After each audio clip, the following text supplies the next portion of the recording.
Hey Adam, Yeah? what do you get when you take a beloved Nintendo character and strip him away of everything that made him stand out?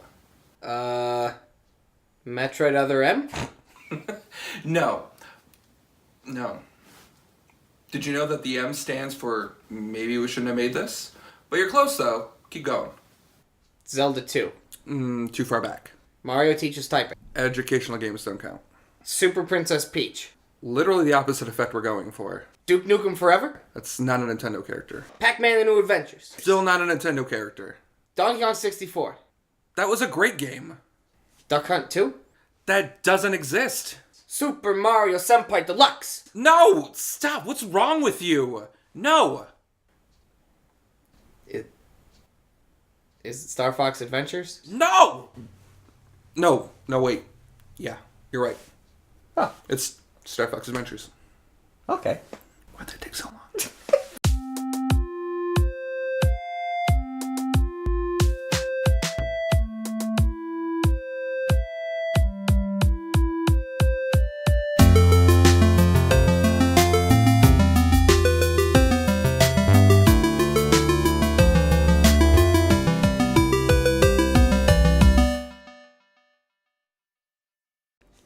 Star Fox Adventures was released in September of 2002 to very mixed reviews.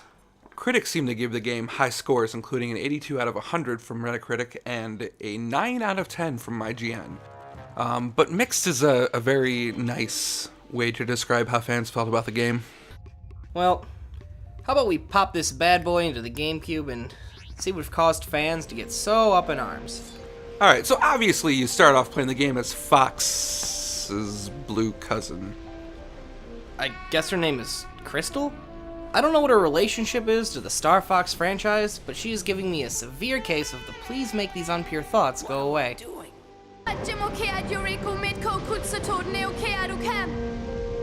Oh wow.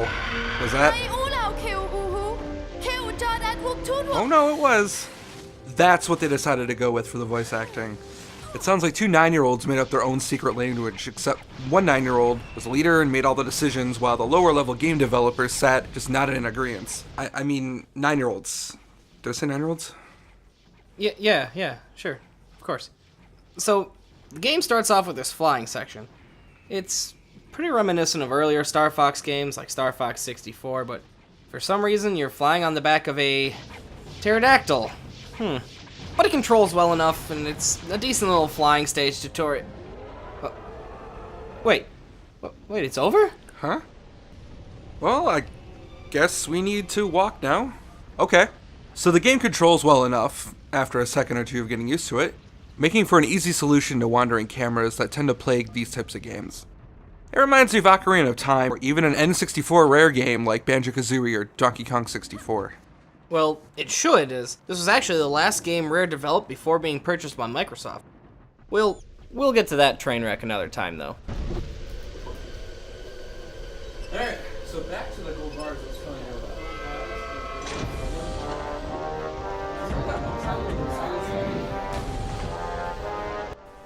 Hey, what was that? What was what? Nothing. Never mind. So after you finish the beginning with Crystal, it's finally the moment you've been waiting for. It's your boy Star Fox! Oh, and Peppy and Slippy are there too. Ooh. So, Fox somehow manages to have the cheesiest, yet the absolute best voice acting in the entire game. But what about a weapon? Why couldn't I bring my blaster? He sounds like a huge dork that's just trying his best to be cool. Hey!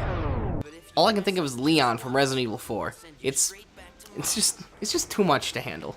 So if we're stuck on the ground, let's try and make the best of it. So now we need to sit through some dialogue. For a moment, I thought you weren't gonna make it. And more dialogue. I know. Contact one of us. Each team member will give you different. And more. It's not being tested in And Give it a try as soon some more of it. Don't forget, you'll look great. It's never ending. I can't stop looking. Can't stop hearing. Can't stop looking. Can't stop hearing. Can't stop looking. Can't stop hearing. Can't stop looking. Can't stop hearing. Can't stop looking. Can't stop hearing. What was that? I don't know. Okay, well, let's continue with the review, I guess. Yeah. Alright. So finally you get a weapon. It isn't a blaster like Fox is used to. It's a stick. Well, it's a staff. Try using it in combat. Whoa. Whoa. Hey, this combat's great. Let me see it. Wow, yeah! It's so smooth. Each strike feels great. This is excellent. And that thwack noise with each hit? Is so satisfying. I wonder. Yes! I don't even need the rest of the game. I can do this forever. Well, I'm sure you could, but it's time to get back to the game. So this is where the real meat of the game begins. Fox needs to return the Krazoa spirits to Free Crystal and save a broken up dinosaur planet. The game has you traveling via land, air, and sea to all sorts of different worlds. Each one is more interesting and beautiful than the last. Along the way, you find some new enemies and puzzles, while getting new attacks and power-ups to face these challenges. There's tons of variety in the gameplay as well. From mammoth riding to underground mazes to a Star Wars-styled speeder race straight out of Return of the Jedi. I don't think there's any negatives when it comes to this gameplay. Uwe Sizbuaku. What the hell is that? Utsuk Fudu. A Uwak Rovekwad Rodan. What? His voice is so awful. It's like nails scraping across the devil's chalkboard. Oh, shut up! Why would he shut up? Utsuk Fudu. A Uwak Rovekwad Rodan. Utsuk Fudu. A Uwak Rovekwad Rodan. Sizbuaku Kutsuk Fudu. A Uwak Rovekwad Rodan. Rodan. Rodan.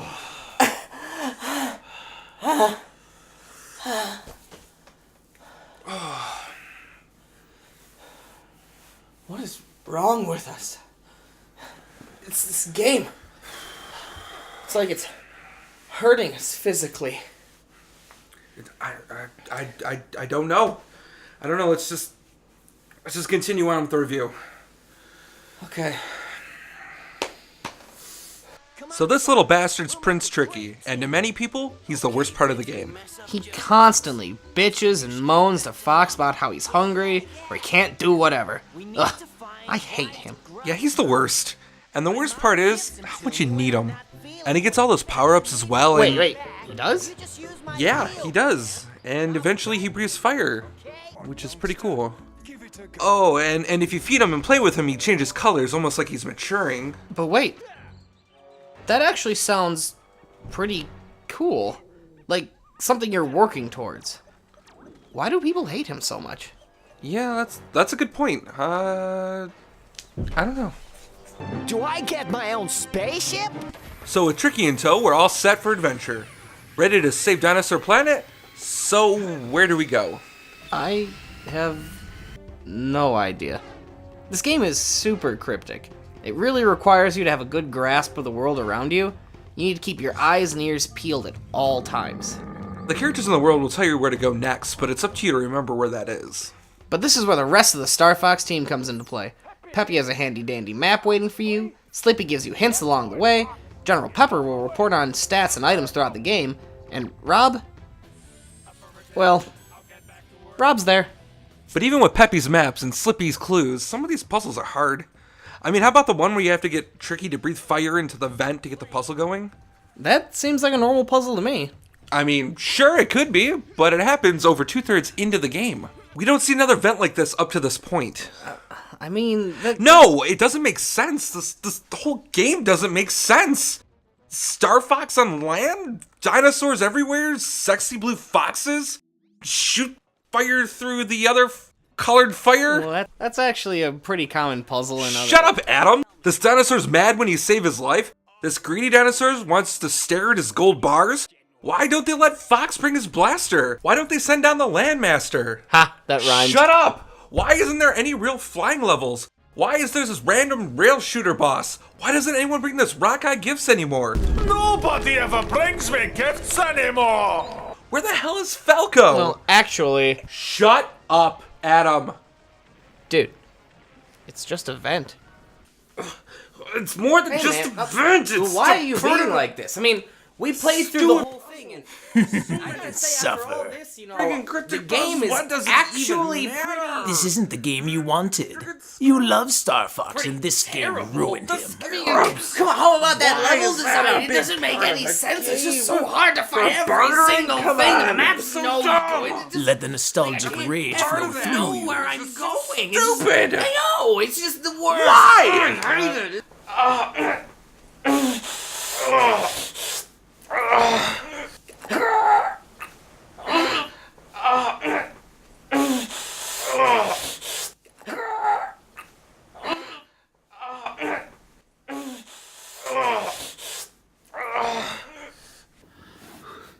Who are you? I am the manifestation of all your childhood love. I am Nostalgius.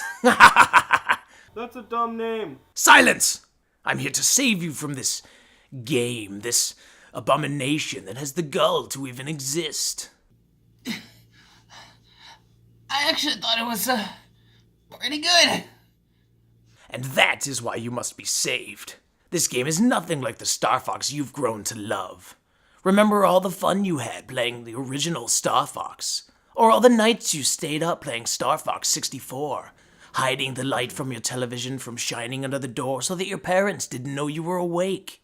Soaring through the skies as Fox and his team, blasting through hordes of enemies and going up against huge boss ships. The seemingly impossible challenges that made your victory so much sweeter. Getting to witness the massive and multiple explosions that signaled your success. This game wants to take all that away from you, and I won't allow it. You know what? You're right. What? Star Fox and Star Fox 64 were great games. And I don't want to forget the time I spent playing them. But you have to know when to let nostalgia go. Wait, what? Yeah, just because I love an older title from a game franchise doesn't mean the new ones are bad, no matter how different they are.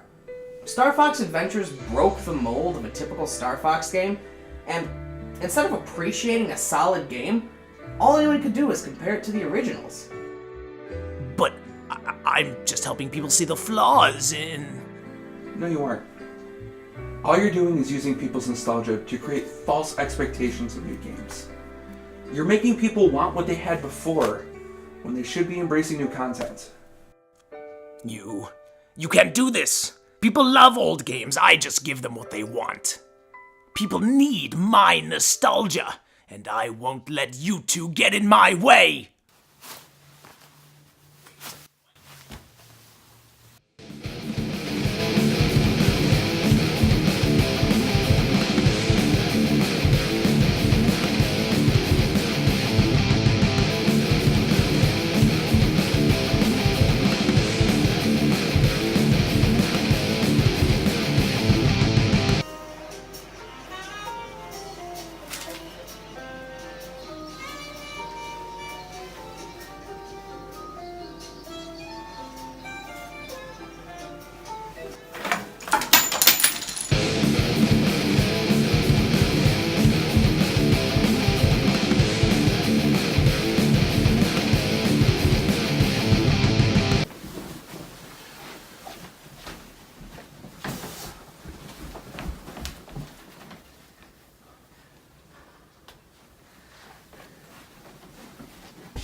So that was Star Fox Adventures. Sure, it wasn't perfect, and a lot of the games that came out before it were more memorable. That doesn't mean it was a bad game. Oh no, not at all. In fact, the game sports responsive controls, challenging puzzles, and some of the smoothest combat I've ever experienced. Not to mention an array of different levels and worlds, all leading up to what is, in our opinion, a pretty good game. So before you let nostalgia cloud up your judgment, keep an open mind, go out there and make a new opinion for yourself. Hey man, I'm gonna go lock your door before any more weirdos get in. Good idea. Thanks. See ya. Punt me in the head.